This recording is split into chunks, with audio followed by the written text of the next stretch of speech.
খামখেয়ালি দুনিয়ার ব্যাপারে চলে, কিন্তু আখেরাতের ব্যাপারে চলে না। ও সবচেয়ে বড় বোকা যে আখেরাত নিয়ে খামখেয়ালি। ও সবচেয়ে বড় নির্বোধ যে আখেরাত নিয়ে খামখেয়ালি করে। ও সবচেয়ে বড় হতভাগা যে আখেরাত নিয়ে খামখেয়ালি করে। এই জন্য আখেরাত নিয়ে খামখেয়ালি করতে নাই। দুনিয়া নিয়ে করা যায়, এটা বলা চলে এই বেলা হয় না, আগের বেলায় খায়া নিব না। দুপুরে খাইতে পারি না, রাত্রে খায়া নিব না। রাত্রে পারি না, সকালে খায়া নিব। এটা দুনিয়ার বেলা চলে, কিন্তু আখেরাতের বেলা চলে না। যে এইখানে করতে পারি না, কবরে বৈশা করে নিব। কবরে বৈশা করতে পারি না, কিয়ামতের মাঠে দাঁড়ায় করে নিব। এই সুযোগ আল্লাহ দেন নাই। এই জন্য সময় বড় দামি। রজব মাসটা বড় মূল্যায়নের মাস। 12 মাসের সর্দার 4 মাস, তার শুরু হলো রজব দিয়া। রজব, জিকাদা, জিলহজ্জা, মুহররম, 4 মাস হলো 12 মাসের সর্দার। যেমন 4 ফেরেশতার সর্দার, জিবরিল, মিকাইল, ইসরাফিল, মালাকুল মউত, এরকম 4 মাস সর্দার। বড় বরকতের মাস, বরকত পড়া এটার ভিতরে। এই জন্য কোরআনের হুকুমও আসছে, ইচ্ছাকৃত এই 4 মাসে গুনাহ করো না। 4টা মাস গুনার থেকে বিরত থাকো। তো 60-70 বছরের জীবন দিয়ে জান্নাত দিবে, চিরদিনের জীবন দিবে, তাও মন চাহি দিবে। এমন না কোনো বাধা বিপত্তি না, সুস্পষ্ট, মা তাস্তাহি, যা মন চাবে।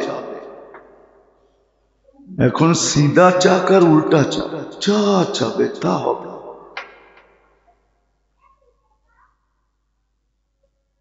একটু বিবেক বুদ্ধি দিয়া ভাবা উচিত যে সময়টা কত দামি, এটার মূল্য কত, আবার মূল্যায়ন কত। মানুষ মূল্যায়ন করলে আর কত মূল্যায়ন করে।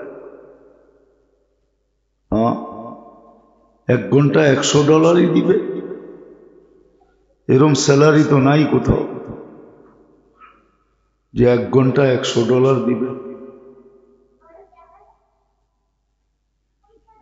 দিলেই বা দিল 10,000 টাকা হইল পার ঘন্টা। 10 ঘন্টা খাটলে 1 লাখ টাকা কামাবে। এটা তো কাগজই। সত্য তো এটাই, কত মানুষ তো কামায়া গেল, খায়া যেতে পারল।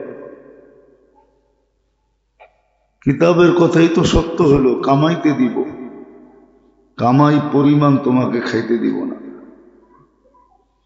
বানাইতে দিব, কিন্তু সারা জীবন থাকতে দিব না।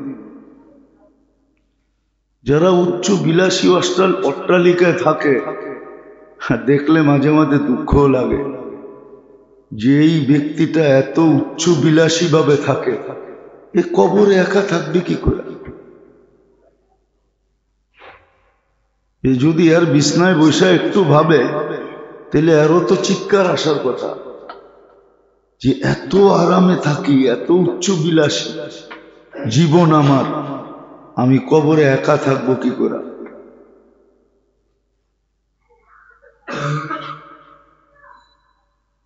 এর তো চিৎকার দেওয়া উচিত। সত্য তো এটি, সময়ের এখন দাম আছে। ইসলামে যে মাসগুলা আনতে থাকে, মুহূর্তগুলা আসতে থাকে, এটা বড় দামি। একটা কথা চিন্তা করেন, মালিক যদি বাড়ির দুয়ারে আইসা ডাকতে থাকে আর কর্মচারী যদি ভ্রুক্ষেপই না করে, বলেন মানবতা কি বলে? কি বলে মানবতা? আরে মনে হয় বোঝেন নাই। শুধু ঠিক না, এতটুকুই শব্দ যে ঠিক না। মালিক যদি বাড়ির দুয়ারে এসে ডাকতে থাকে আর আপনি যদি ভ্রুক্ষেপই না করলেন, ডাকতে ডাকতে চলে গেল, এরকম প্রতিদিনই ডাকলো, বলেন মানবতা কি বলে? মানবতা তো ওকে মানুষই বলে না। কি মানবতার বিচার কি বলবে? তাইলে কি মানুষ না হইলে কি আরেকটা শব্দ আছে না, অমানুষ, ঠিক না? আল্লাহ তো প্রতিদিন প্রথম আকাশে এসে ডাকে, প্রতিদিন। এই মজমায় যারা আমরা আছি, কার কাছে এই আছে, এই কথা আছে যে রাতের 3 ভাগের 1 ভাগ কখন অতিবাহিত হয়? এই লিস্ট। কেননা সূর্য ডুবা আর সুবে সাদেক হওয়া এটা লেখা আছে ক্যালেন্ডারে, ঠিক না? এটা দিয়ে হিসাব করলেই তো হয়। মানবতার ভিতরে তো এতটুকুও থাকবে যে মালিক আইসা বাড়ির গেটে ডাকলো আর বলল, মালিক নামতে তো পারলাম না, ঘুমে কাতর, আমি একটু ঘুমাই, কালকে আবার দেখা হবে। তাইলেও তো মানবতার ভিতরে থাকলো, না থাকলো না? বুঝাইতে মনে হয় পারি না। মানবতার ভিতরে থাকলো। আমাদের কারো কাছে তো লিস্টই নেই যে রাতের 3 ভাগ এর 2 ভাগ 1 ভাগ কখন অতিবাহিত হয়। ঘুম যদিও আসলো, আমি তো হাত তুলে বইলা ঘুমাইতে পারতাম যে মালিক ক্লান্ত, ঘুমে কাতর, আপনি আসছেন, ডাকতেছেন, বলে বটে, আমি আপনার কাছে মাপ চাইয়া ঘুমায়া গেলাম। তাইলেও তো মানবতার ভিতরে থাকতো। কয়জন আমরা রাত্রে উঠা, আল্লাহ তো প্রতিদিন এসে ডাকেন, হাল মিন মুস্তাগফির ফাগফির, হাল মিন সাইলিন উতি, কেউ আসো, কিছু দরকার, আমি দেওয়ার জন্য আসছি। এত লম্বা হাদিস, কে আসো, বাচ্চা চাও, আমি বাচ্চা দিব, কার কি প্রয়োজন আমি মিটানোর জন্য চলে আসছি। এখন একটু চিন্তা করেন, আমার কাছে কি মানবতা আছে? না আমি মানুষ না অমানুষ? রাগ হয় না, আমি ডাইরেক্ট অমানুষ বললে আপনারও রাগ হয়ে যেত। নিজেই ভাবেন যে আমি কি মানুষ না আমি অমানুষ?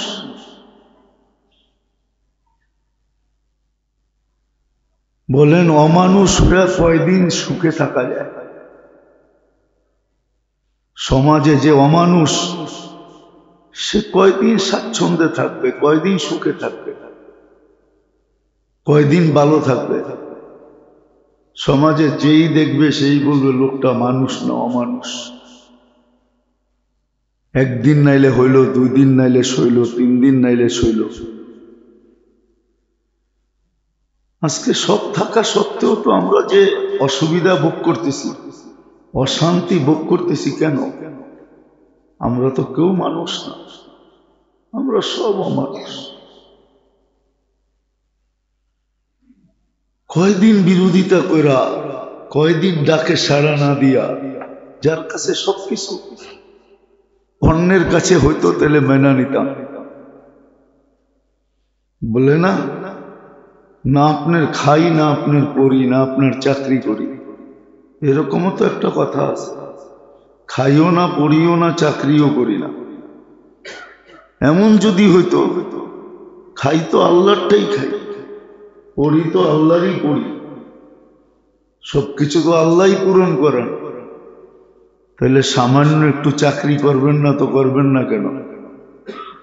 ওটা তো আল্লাহর জন্য না, আমার জন্য। তো যেটা বুঝাইতেছিলাম একটু ভাবলে কিন্তু বুঝে আসে। চিন্তা করলাম যে আমি কি মানুষ না আমি অমানুষ? হ্যাঁ, মানুষ আমাকে মানুষ বলে, কিন্তু আল্লাহ আমাকে মানুষ বলে কিনা? আল্লাহর কাছে তো আমি অমানুষ। ডেলি ডাকেন, আমি উঠা একটুও মুখ লাগাই না, একটুও সাড়া দিই না।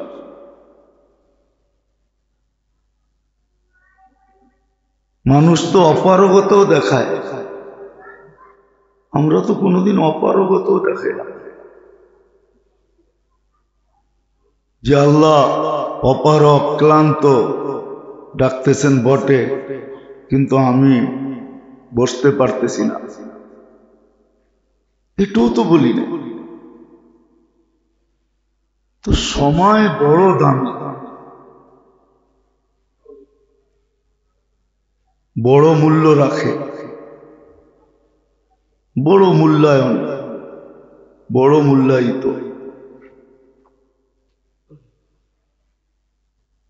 এই জন্য চিন্তা করা উচিত। এই জন্যই সময়টাকে আমল দ্বারা সাজানো উচিত। আওয়াবিন, চাষ, ইশরাক, এই জন্য তাহাজ্জুদ, এই জন্যই দেওয়া হয়েছে। 5 ওয়াক্ত নামাজের পর আরো নামাজ এই জন্যই দেওয়া হয়েছে। জিকির এই জন্যই দেওয়া হয়েছে, তসবিহ এই জন্যই দেওয়া হয়েছে, তেলাওয়াত এই জন্যই দেওয়া হয়েছে, জিকির এই জন্যই দেওয়া হয়েছে, দুরুদ এই জন্যই দেওয়া হয়েছে। আবার দিন ভাগও করে দিছে। শুক্রবার আসলেই গতকালকে সূর্য ডুবার পরের থেকে আওয়াজ চলতেছে, আল্লাহর রসুল বলে গেছেন শুক্রবারে আমার উপরে বেশি বেশি দুরূদ পড়ো, বেশি বেশি। কঠিন তো না? আল্লাহুম্মা সাল্লি আলা মুহাম্মাদ পুলসেরাতে তো এটা আমারই কাজে লাগে। দুরুদের ঘাটতি যত বড় হবে তত সহজে পারাপার হবে। দুরুদ যত বেশি থাকবে আল্লাহ রসুলের তত বেশি কাছে হবে। কাসরতে দুরুদ যত হবে তত বেশি আল্লাহ রসুলের কাছে হবে, নৈকট্য পাবে, সুপারিশের অধিকার হবে, সুপারিশের অধিকারী হবে, আল্লাহ রসুলের সুপারিশ পাবে। তো যেটা বুঝাইতে চাইতেছি, সময়টা বড় দাম। দুনিয়া হিসাবে যদিও মূল্যায়ন করি, কিন্তু না, আখেরাত হিসাবে মূল্যায়ন করা চাই। শুধু শুধু তো দোয়া শিখান নাই। রজব শুরু হয়ে গেছে, সপ্তাহখানিকের মতো কেটেও গেছে, মাসটাও কেটে যাবে, শুধু শুধু দোয়া শিখান না। আল্লাহুম্মা বারিক লানা ফি রজব ওয়া শাবান ওয়া বাল্লিগনা রমাদান। কিন্তু কয়জন মুখস্থ করছি আর কয়জন পড়ি? 30 দিনে কমসে কম 30 বার তো পড়া চাই, বেশি হলে তো আরো ভালো, কমসে কম 30 বার। ডেলি একবার করো আল্লাহুম্মা বারিক লানা ফি রজব ওয়া শাবান ওয়া বাল্লিগনা রমাদান। বললেন পড়লে কি হবে? হ্যাঁ, রমজান না পাইলেও রমজানের বরকত পাবেন, রমজানের বেনিফিট পাবেন। বেনিফিট থেকে শূন্য করবে না, কারণ আপনি চাইছেন। আল্লাহ যে আপনাকে বেনিফিটের থেকে শূন্য করবে তা না, রমজানের বরকতও আপনাকে দিবে। যদি স্বদেহে ওই পর্যন্ত পৌঁছতে নাও পারি, শরীর নিয়ে পৌঁছতে পারি না, হায়াতের রশি এতটুকু লম্বা ছিল না, কিন্তু আল্লাহ বরকত থেকে বঞ্চিত করলেন। আর বোঝা গেল মুসলমানের জীবনে বরকত নেওয়ার মাস মনে হয় এই দুটাই। আল্লাহুম্মা বারিক লানা ফি রজব বা শাবান। বোঝা গেল বরকত নেওয়ার মাসও এই দুইটা, রজব আর শাবান। এতটুক বরকত নাও যে বাকি 10 মাস চলতে পারো, কারো কাছে হাত পাততে না হয়। সুযোগ তো দিছিলেন, ডেলি সুযোগও ছিল বরকত নেওয়ার, নাহলে মসজিদে ঢোকার দোয়া এটা কেন হবে? আল্লাহুম্মা আফতাহ লি আবওয়াবা রাহমাতিক। এটা ডেলি ছিল, ডেলি 5 বেলা ছিল। কিন্তু হইতে পারে ডেলি নেওয়ার সুযোগ হয় নাই, মসজিদে আসে নাই, সফরে ছিল, এইখানে ছিল, সেইখানে ছিল, নামাজ এইখানে ওইখানে হয়ে গেছে, হোলসেল মার্কেটে আসতে পারে নাই, গোডাউনে ঢুকার সুযোগ হয় নাই। তো আবার সারা বৎসরেরটা নেওয়ার জন্য 2টা মাস দিয়ে দিছে, রজব আর শাবান। 2 মাসে বরকত নেও, বরকত চাও। আর রমজানে পৌঁছা গেলে তো বরকতই বরকত। এ সময় বরকতই বরকত ঢেলা দিন। তো যেটা বুঝাইতেছিলাম, একটু ভাবেন, ডাক কিন্তু কার কখন এসে যাবে কেউ জানে না। ইদানিং কিন্তু হঠাৎ মৃত্যুর মাত্রা বেড়ে গেছে। আর হাদিসে এটাই আছে, কিয়ামতের আলামত, কিয়ামতের আগে হঠাৎ মৃত্যু বাড়বে, ব্যাপক হারে বেড়ে যাবে।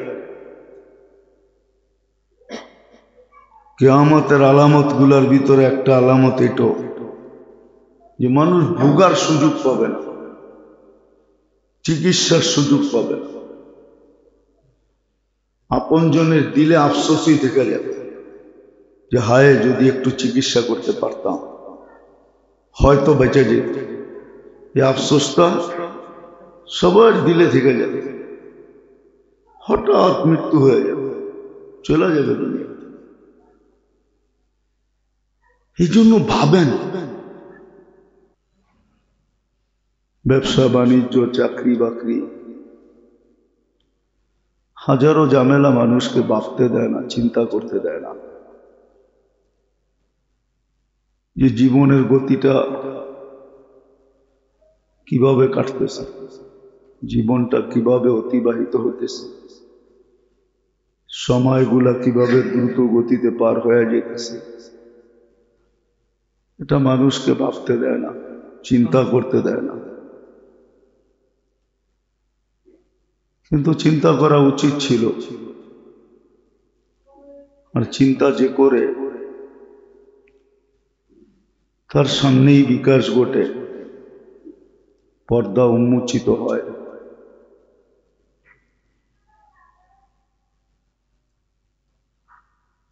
অলসতা বলেন, উদাসীনতা বলেন, এটা দূর হয়, সত্য সামনে খুলে চলে আসে। এই জন্য কোরআন হাদিস বা আল্লাহ রসুল মানুষকে বড় সতর্ক করছেন যে সময়ের মূল্য দাও। কিন্তু মানুষ সময়ের মূল্য দেয়, কিন্তু দুনিয়া হিসাবে দেয়।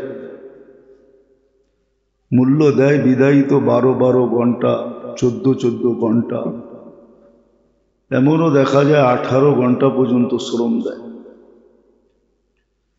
বিদেশে দেখা যায় যে 18 ঘন্টা পর্যন্ত খাটে, 12 ঘন্টা খাটে, 10 ঘন্টা খাটে, কিন্তু দুনিয়া হিসাবে মূল্য দেয়। কেননা দুনিয়াটা চোখের সামনে ভাসমান, দেখা যায়, শোনা যায়, চোখের সামনে প্রস্ফুটিত। বাবাটা সহজ, চিন্তা করা সহজ। এই জন্য বিদেশে গেলে দেখা যায়, প্রবাসে যায় 10 ঘন্টা, 12 ঘন্টা টানা, 14 ঘন্টা টানা। এমনও দেশ আছে বা বাঙালি আছে যেখানে 18 ঘন্টা খাটে, 2-4 ঘন্টা আরাম করে। কিন্তু আল্লাহ আল্লাহ রসুল কোরআন হাদিস এটা বুঝাইতে চায় না যে দুনিয়ার জন্য এতটুকু খাটবে, বরং বুঝাইতে চেয়েছিলেন যে আখেরাতকে সামনে রেখা খাটবে। না, কার আখেরাত কখন সামনে চলে আসবে? সত্য তো এটাই। আজকে তওবার সুযোগ আছে, মূল্যায়নও আছে। আজকে সময় যতটুকু আছে, সময়ের বড় মূল্যায়ন আছে। দুনিয়ার থেকে চলে যাওয়ার পরে তো বিবেক বুদ্ধির পর্দা সব খুলে যাবে, নিজে নিজে খুলে যাবে। যেমন মার পেটে থাকাকালীন চক্ষু ফোটে না, চক্ষু বন্ধ থাকে। দুনিয়ায় আসতে দেরি, চোখ খুলে যেতে দেরি হয় না। ঠিক মৃত্যুর পরে চোখ খুলে যাবে, বিবেকের পর্দা সরা যাবে। তখন মানুষ আফসোস করবে, অনুশোচনা হবে, চিন্তাও হবে, সবকিছু তখন হবে, কিন্তু কোনো মূল্য হবে না। আজকে চিন্তারও মূল্য আছে, স্বীকারোক্তি তো আছেই আছে। আজকে চেহারায় বাজেরও মূল্য আছে। চিন্তায় চেহারা বাজ করলো, আল্লাহ বাজের উপরে মূল্য দিবে। কিন্তু ওই দিন তো কানতে কানতেও চোখের পানি শেষ করলো, কোনো মূল্য দিবে না। আজকে তো এতটুক বলা আছে যে ভয়ে যদি মাসির মাথার পরিমাণ পানিও চোখের কোনায় উদিত করতে পারো, তাহলে চক্ষু জাহান্নামে যাওয়া হারাম হয়ে যাবে। কিন্তু হাদিসে তো এটাও আছে, মানুষ নিজের কান্নার ভিতরে কিয়ামতের দিন সাঁতরাইতে থাকবে।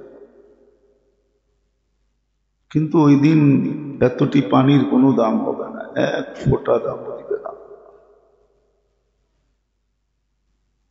বিন্দু পরিমাণ দামও আল্লাহ দিবে না। তো যেটা বুঝাইতেছিলাম, সময়ের বড় দাম। সময় বড় দামি, দামও আবার দামিও ওই ব্যক্তির জন্য যে মূল্যায়ন করে। এই জন্যই কিতাবে লেখা আসছিল, সূর্য উঠতে দেখলে এটাকে জীবনের শেষ সূর্য মনে করো। হাদিস এদিকে ইঙ্গিত দিছে, ইদা আসবাহতা ফালা তানতাযিরিল মাসা। সকাল মিলল তো এটাকে জীবনের শেষ সকাল মনে করো, এটি আমার জীবনের শেষ সকাল। বিদায় ওই সময়ই কিছু করতে না পারলেও একটা জিনিস তো করা যায়, মনের থেকে তওবা করো যে কালকের থেকে আর গুনাহ করব না। হ্যাঁ, হইতে পারে গুনাহ তারপরে হয়ে যাবে,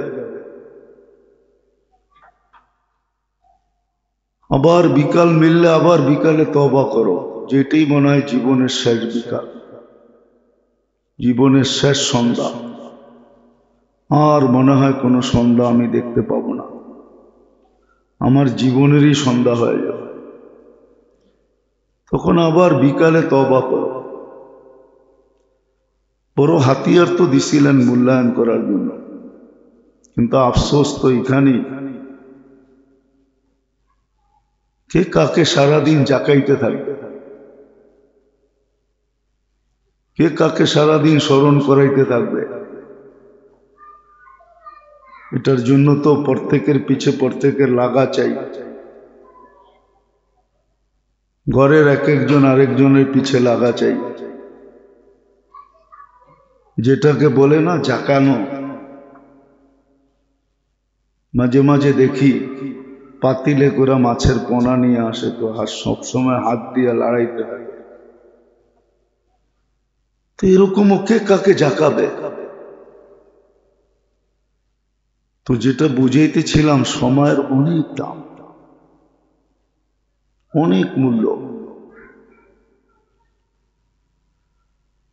এটার উপরে মুস্তাকিল কিতাব লেখছেন বড়রা, মনীষীরা লেখা গেছেন। ইমাম বাইহাকি রহমতুল্লাহ আলাইহি লম্বা কিতাব লেখছেন, ফাদাইলুল আওকাত। সময় কিরকম দাম! আর ইবাদত বন্দিগি, তসবিহ, তাহলিল, জিকির, আজকার সব এই জন্যই ছিল, সময়টা যেন দামি বানায়। হ্যাঁ, গুনাহ হয়ে যাবে, কিন্তু এটার থেকেও বাঁচার পদ্ধতি শিখাইছে। কোরআনের একটা আয়াত আছে, এটা যদি মনে থাকে তাহলে গুনাহ কেউ করতে পারে না। যদি এই আয়াতটা মনে থাকে, বিআন্নাল্লাহ ইয়ারা, যে করতেছি তো আল্লাহ তো দেখতেছে। বিআন্নাল্লাহ ইয়ারা, আল্লাহ দেখতেছেন। ইব্রাহিম ইবনে আদম রহমতুল্লাহ আলাইহিকে যুবক জিজ্ঞাসা করছে যে গুনাহ তো করতে মনে চায়, করতে পারিস যেখানে আল্লাহ দেখেন, ওইখানে যায় কর। তো বলছে, ইব্রাহিম, এরকম কোনো জায়গা তো দুনিয়াতে নাই যে আল্লাহ দেখে না। তো বলছে, তাইলে করিস না। তো গুনার থেকে বাঁচার একটা সহজ পদ্ধতি হলো এই আয়াত যদি মনে থাকে, যে বিআন্নাল্লাহ ইয়ারানি, আল্লাহ আমাকে দেখতেছে। আর আল্লাহওয়ালারা আরো দুইটা যোগ করে দিছেন, আল্লাহু হাদিরি, আমি আল্লাহর সামনে আছি, আল্লাহু মাই, আল্লাহ আমার সঙ্গে আছে। বাস্তব তো এটাই, আকরাবু মিন হাবলিল ওয়ারিদ। বাঁচতে তো আমরাও পারি না। তো সময়ের বড় দাম। প্রদীপ কার কখন নিববে বইলা নিববে না, হঠাৎ খবর চলে আসবে, চলে গেছে। কিছু সময় গড়ালারা আফসোস করবে, কিন্তু এই আফসোসে তো তার যেই কমি রয়ে গেল, অসম্পূর্ণতা রয়ে গেল, ওটা তো কোনোদিন পূরণ করতে পারবে না। গড়ালাদের দ্বারা তো এটা পূরণ করা সম্ভব হবে না। হ্যাঁ, দোয়া করতে পারে, এই উম্মতের দোয়া কাজে লাগবে হিসাবে দোয়া করতে পারে, কিন্তু খোদা না খাস্তা যদি কোনো গ্যাপ হয়ে গেল, কমি হয়ে গেল, তাহলে ওটা তো আর কোনোদিন পুরা হবে না। বিবেক দিয়ে একটা ভাবার বিষয়, চিন্তার বিষয়, যে ছোট একটা জীবনের বিনিময়ে কত বড় জান্নাত দিতেছে, কত মূল্যায়ন আলা জান্নাত, কত দামি জান্নাত। সামান্য দুনিয়ায় 1 ঘন্টা খেটা যদি বিরাট একটা অঙ্ক পায়, তো খুশির কোনো সীমানা থাকে না। যারা মোটা মোটা বেতনে চাকরি করে, ওদের খুশির অন্ত নাই। ওটা দিয়েই তো বাংলো বানায়, ওটা দিয়ে তো গাড়ি হাঁকায়, ওটা দিয়ে তো ভালো কাপড় চোপড় পরে, ওটা দিয়ে তো ভালো থাকে। তো সামান্য একটু সময় দিয়া যদি লম্বা কিছু পায়, তো এটা যদি খুশির এত কারণ হতে পারে,